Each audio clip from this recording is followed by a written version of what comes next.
Hey, all about fishing with Big Kev. Hey, I wanted to do a 4-year review on my Lund. This is a 22 Impact 1875 XS with the Mercury 150, and ordered it in 21, got it Feb of 22. So basically a 4-year review on my boat. So we'll start back here with the motor. First thing I did this year was I tried that Trollomatic. One trip out, took it off. I didn't like it. It did work, but I just didn't like it. So I took it off and I run the rest of the year without the Trollomatic. As far as the Talon goes, it worked well except for one, just second to last trip out.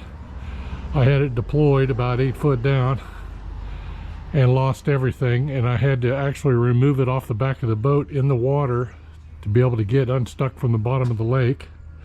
It would not, the motor would not free up to allow me to manually lift it, and has a 5-year warranty. I took it in to a Minn Kota service center, repaired it for free. It actually was an electrical issue, and works great now. So that's the Talon. This year I added a splasher, which is a Minn Kota 30 trolling motor with that special splasher prop for wiper and stuff. And I'll tell you what, it's pretty cool and it works real well. I added the splash guard here on the bottom to keep the water from splashing up in the boat. I run it on low and it makes that splashing noise. So bunk pads work great. Trailer, exceptional. This is the first year on the newly repacked bearings, and then again I replaced them with the Goodyear tires a couple years ago. As you can see, the boat's held up real well. It was repainted last year due to some damage that was done at Table Rock.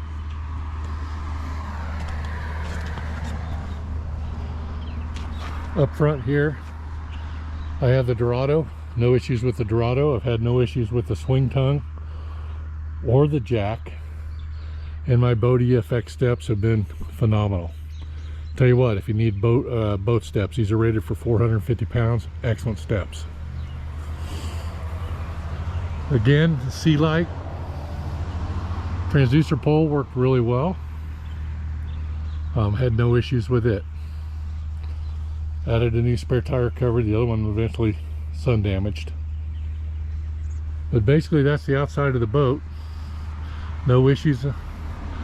And I will tell you that this boat, after a full day on the water, has been dry. I've pulled the plug and never had a drop of water come out of this thing. So let's jump up inside and we'll talk about the inside. Okay, the boat needs cleaned, which that's what I'm doing today. But as you noticed from last year, I changed a few things up. I went to a single graph on the front, HDS 9. That can run everything I need to on the front without having dual graphs. It's got extra Ethernet port, so no issues with that. Minn Kota Tarova 80, not a single problem. Works like a champ. I added the bike seat. I prefer it than sitting down low. It allows me to kind of stand up. As far as the nets go, they're great. I would never buy a boat without those nets. As you can see, the floor is dirty. It needs to be cleaned. One issue with the glove box, a screw here came loose. Tightened it up, no big deal. Normal boat thing, screws come loose. Drawers have given me no problems. I had one that I couldn't shut and I couldn't figure out why, and then I found out I had a tackle tray between the back of it and the wall of the back of the compartment, and I got it out and everything's working great. As far as the helm goes, I changed that up a little bit. I side mounted this HDS 9. I use it for maps and other things, and then the 12's on the dash. That's an HDS 12. Again, I adapted the different phone holder onto the old one so it would hold a phone. The new phones are wider than the old phone holder, so that's what that is. As far as something I did notice this morning when I opened it up on the radio, can you guys see that on the top? How that chrome is peeling back on top of that radio. This boat's covered 24/7 unless it's floating on the lake, and it never goes one day on the water without being tarped at night, or so. Kind of odd how that happened. I'm sitting with about 106 hours on the boat. So the top, the sport top has been exceptional. Cuts about 20 degrees off the hot sunny day. No issues with it. No issues with seats. Even these jump seats, no issues. Again, the digital chargers in here on the start battery, and the complete power disconnects on this side. I did put a second battery in on this side and have no issues with it.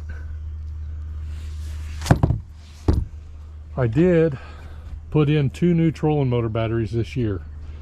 I went ahead and just got some AGMs, Group 31 AGM batteries, so they're up front there, brand new this year.